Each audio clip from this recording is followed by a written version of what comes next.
Tekanan ekonomi paling terasa di dapur rumah tangga kelas bawah. Harga beras naik pelan tapi konsisten, minyak goreng sempat turun lalu naik lagi, ongkos transportasi harian makin berat, uang belanja yang sama sekarang cuma cukup untuk kebutuhan dasar.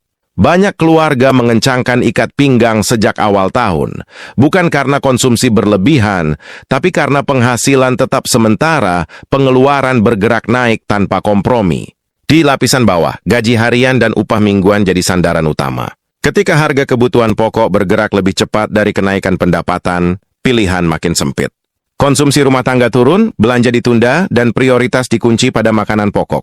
Dampaknya terasa kemana-mana, dari warung kecil sampai pasar tradisional yang mulai sepi di jam-jam yang biasanya ramai. Tekanan ini tidak berdiri sendiri, biaya transportasi ikut menggerus daya beli. Ongkos angkutan umum dan kebutuhan bahan bakar membuat mobilitas kerja dan usaha kecil menjadi mahal. Pedagang keliling mengurangi jarak tempuh, pekerja informal menekan perjalanan, dan keluarga memilih tinggal di rumah. Rantai ekonomi harian melambat, bukan karena malas bergerak, tapi karena biaya bergerak makin tinggi. Kondisi ini memantul ke konsumsi nasional. Rumah tangga berpenghasilan rendah menyumbang porsi besar perputaran uang harian. Ketika belanja mereka turun, efeknya terasa cepat. Penjualan retail melemah, stok menumpuk, dan arus kas usaha kecil tertekan.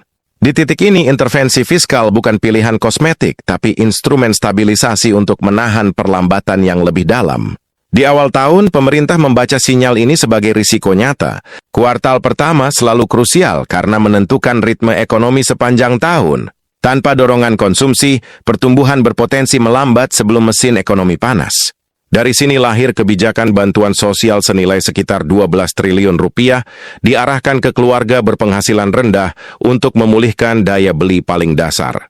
Bantuan dirancang sederhana dan langsung menyentuh kebutuhan harian. Paket beras dan minyak goreng disalurkan selama 2 bulan untuk menjaga pasokan rumah tangga. Pendekatan ini menekan pengeluaran paling sensitif terhadap inflasi. Ketika kebutuhan pokok terjaga, uang tunai yang ada bisa dialihkan ke kebutuhan lain, menjaga sirkulasi belanja di tingkat lokal. Selain bahan pokok, ada komponen transportasi yang disiapkan menjelang Idul Fitri. Pemerintah mengalokasikan dana khusus untuk diskon tiket transportasi. Tujuannya menjaga mobilitas masyarakat dan mendorong arus perjalanan yang sehat.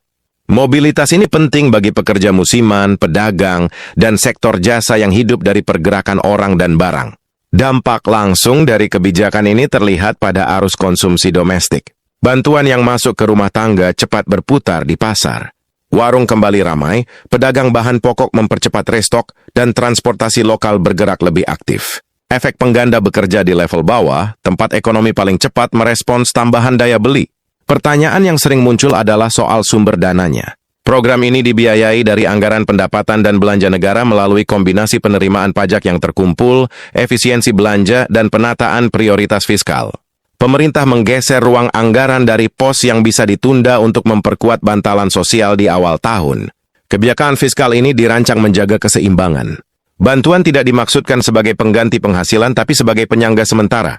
Dengan menjaga konsumsi dasar, risiko kontraksi di sektor usaha kecil bisa ditekan.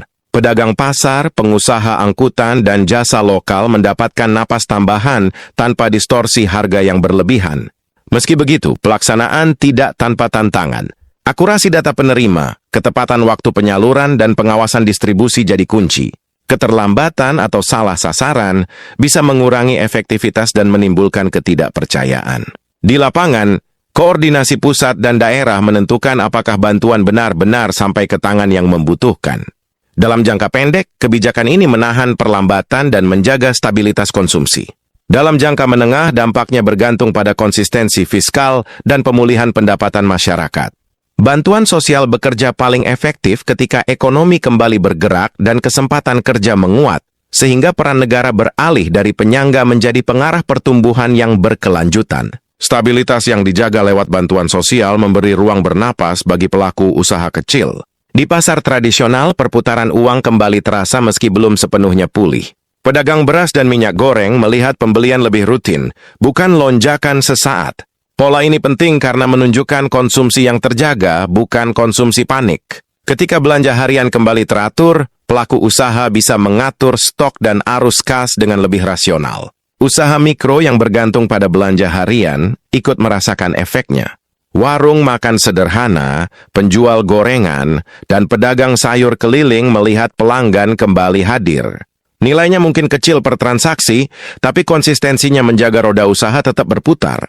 Dalam ekonomi lapisan bawah, keberlanjutan lebih berarti daripada lonjakan sesaat yang cepat menguap.